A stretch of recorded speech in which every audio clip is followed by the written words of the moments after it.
श्री कृष्ण गोविंद हरे मुरारी, हे नाथ नारायण वासुदेवा।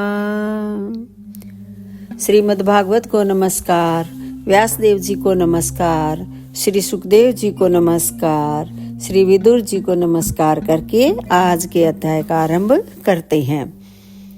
श्री सुखदेव जी कहते हैं, राजन, सप्तऋषियों से 13 लाख योजन ऊपर ध्रुव लोक है। इसे भगवान विष्णु का परम पद कहते हैं। यहाँ उतानपाद के पुत्र परम भगवत भक्त ध्रुव जी विराजमान हैं। अग्नि, इंद्र, प्रजापति, कश्यप और धर्म, ये सब एक साथ अत्यंत आदरपूर्वक इनकी प्रदक्षिणा करते रहते हैं।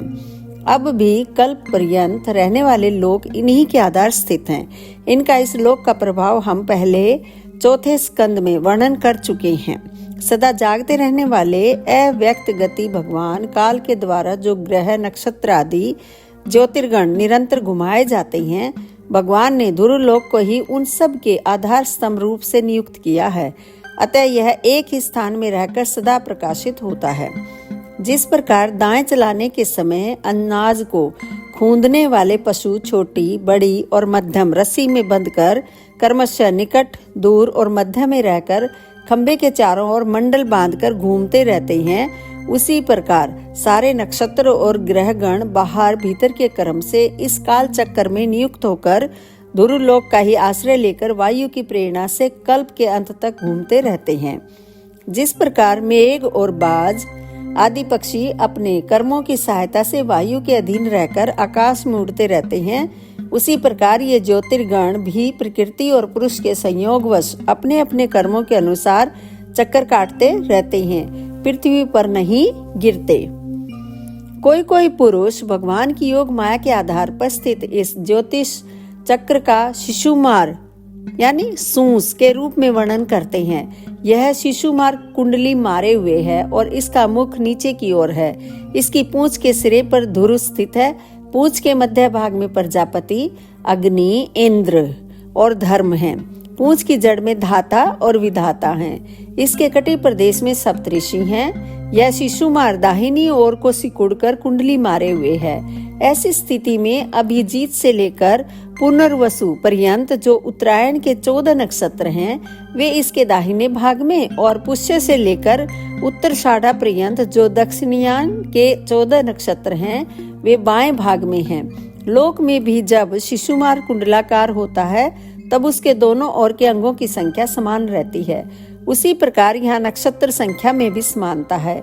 इसकी पीठ में अजवीथी यानी मूल, पूर्वाषाढ़ा और उत्तराषाढ़ा नाम के 3 नक्षत्रों का समूह है, और उदर में आकाश गंगा है।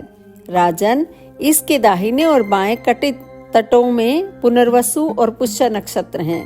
पीछे के दाहिने और बाएं चरणों में आर्द्रा और अश्लेषा नक्षत्र हैं। दाहिने और बाएं नथुनों में क्रमशः अभिजीत और उत्तराषाढ़ा हैं। इसी प्रकार दाहिने और बाएं नेत्रों में श्रवण और पूर्वाषाढ़ा एवं दाहिने और बाएं कानों में धनिष्ठा और मूल नक्षत्र हैं।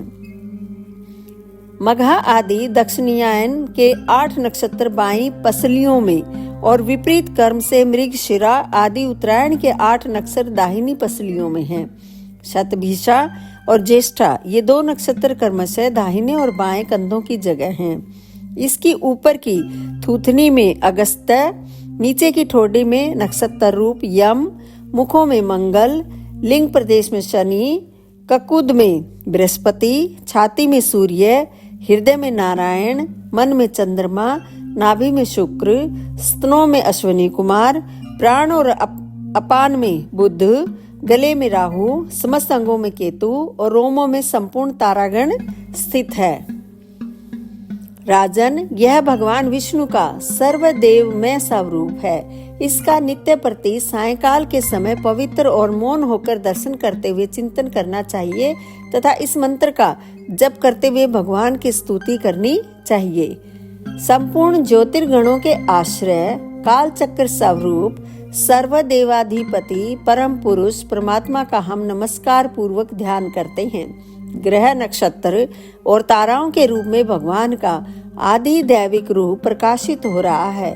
वह तीनों समय उपर्युक्त मंत्र का जप करने वाले पुरुषों के पाप नष्ट कर देता है। जो पुरुष प्रातः, मध्याह्न और सायं तीनों काल उनके इस आदि दैविक स्वरूप का नित्य प्रति चिंतन और वंदन करता है, उसके उस समय किए हुए पाप तुरंत नष्ट हो जाते हैं। दोस्तों, यहाँ पर यह अध्याय समाप्त होता है। आप मेरे वीडियो रोजाना देख रहे हैं, लाइक कर रहे हैं और शेयर भी कर रहे हैं, उसके लिए आपका बहुत बहुत धन्यवाद।